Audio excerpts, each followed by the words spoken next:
নমস্কাৰ বন্ধু বান্ধৱীসকল পুনৰ এবাৰ সকলোকে স্বাগতম জনাইছোঁ আন এটি জব ইনফৰ্মেটিভ ভিডিঅ'লৈ লৈ আহিছোঁ আন এটি জবৰ ইনফৰমেশ্যন আপোনালোকৰ বাবে য'ত তেওঁলোকে ভালে কেইটামান নন টিচিং পদৰ বাবে আবেদন বিচাৰিছে আৰু এই এডভাৰটাইজমেণ্টখন আহিছে CIT অৰ্থাৎ চেণ্ট্ৰেল ইনষ্টিটিউট অফ টেকন'লজি যিটো কোকৰাঝাৰত আছে তেওঁলোকে ভালে কেইটামান পোষ্ট আছে আজি প্ৰথমটো পোষ্ট হৈছে জুনিয়ৰ এছিষ্টেণ্ট কণ্ট্ৰেকচুৱেল পোষ্টেই হয় আৰু ইয়াত দুটা ভেকেঞ্চি আছে যাৰ বাবে হায়াৰ ছেকেণ্ডাৰী বিচাৰিছে লগতে টাইপিং স্পীড বিচাৰিছে এটা 35 words per minute লগতে কম্পিউটাৰ নলেজ থকাটো বিচাৰিছে 1 year এক্সপেৰিয়েন্স বিচাৰিছে বয়সৰ সীমাটো 30 years লৈকে ধৰি দিছে এজ ৰিলেক্সেশ্যন পাব এজ পাৰ গভৰ্ণমেণ্ট নৰ্মছ 11 monthsৰ কন্ট্ৰেক্ট হ'ব আৰু স্যালাৰি দিব 35,000 কে পাৰ মান্থ আৰু লিভ দি দিব 7 days 11 monthsৰ বাবে আৰু স্কিল টেষ্টৰ দ্বাৰা ইয়াৰ সিলেকশ্যন হ'ব মোড অফ সিলেকশ্যনটো আৰু অহা 23 জুলাইত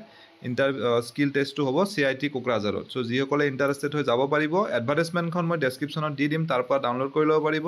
দ্বিতীয়টো পোষ্ট হৈছে জুনিয়ৰ একাউণ্টেণ্ট আৰু ইয়াত এটা ভেকেন্সি আছে M.Com বিচাৰিছে 2 years এক্সপেৰিয়েন্সৰ সৈতে অথবা B.Com য'ত 5 years এক্সপেৰিয়েন্স বিচাৰিছে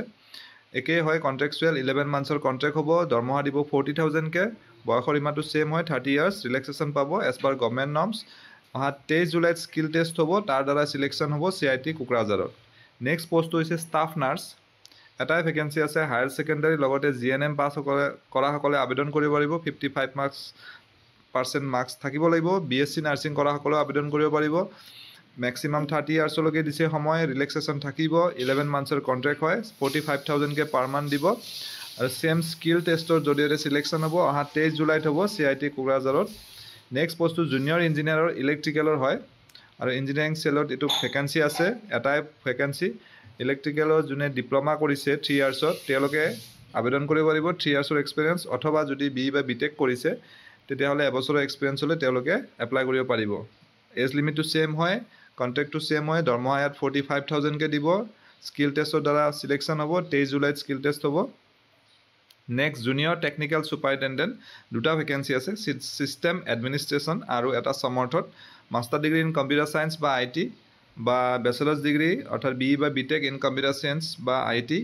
অথবা 3 years diploma in computer science or IT সকলে আবেদন কৰিব পাৰিব অভিজ্ঞতা থকাটো বিচাৰিছে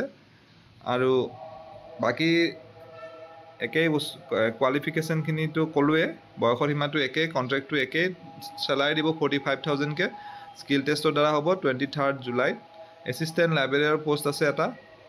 ব্যাচেলাৰ্ছ degree in library and information science বা diploma in library information science বয়সৰ সীমাটো সেম হয় 45,000 কে দিব বাকিখিনি একে হয় স্কিল টেষ্ট হ'ব 23 জুলাইত CIT কোকৰাঝাৰত নেক্সট মেডিকেল অফিচাৰ যাৰ বাবে MBBS বা MD বিচাৰিছে চাই ল'ব এটো মই কৈ নাযাওঁ নেক্সট ইন্টাৰনেল অডিট অফিচাৰ য'ত এক্সপেৰিয়েন্স থকা ক্যান্ডিডেট সকলেহে আবেদন কৰিব পাৰিব আৰু এই আবেদন কৰাৰ বাবে এপ্লিকেশ্যন ফৰ্মখন ইয়াত দিয়া আছে গতিকে আপোনালোকে চাই ল'ব এডভাৰটাইজমেণ্টখন পঢ়ি চাব কিবা কনফিউজন থাকিলে আপোনালোকে কমেন্ট কৰি সুধিব পাৰিব মই ৰিপ্লাই দিম গতিকে আশা কৰিছো এই ভিডিঅ'টিৰ জৰিয়তে আপোনালোকৰ মাজৰ কিছু হলেও ক্যান্ডিডেট উপকৃত হ'ব পুনৰ এনেদৰে এটা নতুন ভিডিঅ'ত লগ পাম ধন্যবাদ